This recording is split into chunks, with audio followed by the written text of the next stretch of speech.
In this lesson, you're going to learn a chess concept called hanging pieces. And what hanging pieces are pieces that are left unprotected. Let's take a look at this opening. White opens with e4, black responds with e5. Now, this position, after just one move in the game, this pawn for white and this pawn for black are both what's called hanging. There are no pieces that are protecting these two pawns for either side. In the previous lessons, I taught you how to develop this knight so that it would protect this white pawn. That way, this white pawn wouldn't be hanging anymore.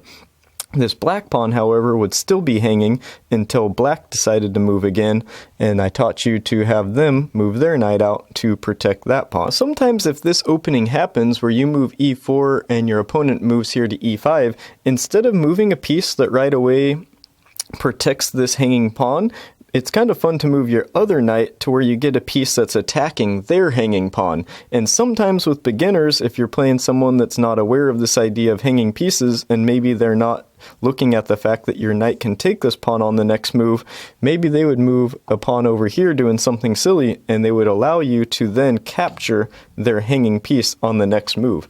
As you can tell, that was a hanging piece because now there's no black piece that can recapture this knight. So white just got a free pawn, and they are now 1 point up in the game.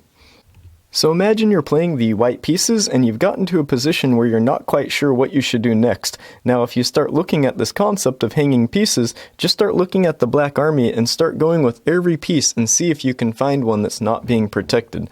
I always like to start over by the king, and this pawn is being protected by the king. This pawn is being protected by the king.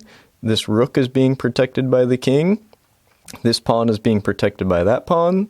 This pawn is being protected by that pawn. The queen and the rook are protecting each other, so they're not hanging. The only piece that's left is over here, and it's this bishop, and that bishop is not being protected by any of the black pieces. So therefore, that black piece is hanging. If you're not sure what to do, find a hanging piece and see if you can directly attack it, or see if there's a way that you can get to where you're attacking it on the next move. In this situation, you can capture it on the very next move. So there you have it for this lesson. If you could remember this concept of hanging pieces and what that means, and the idea that you don't want to leave your pieces unprotected, and that you should also look for your opponent leaving their pieces unprotected, you're doing really great for this lesson. Thanks for watching.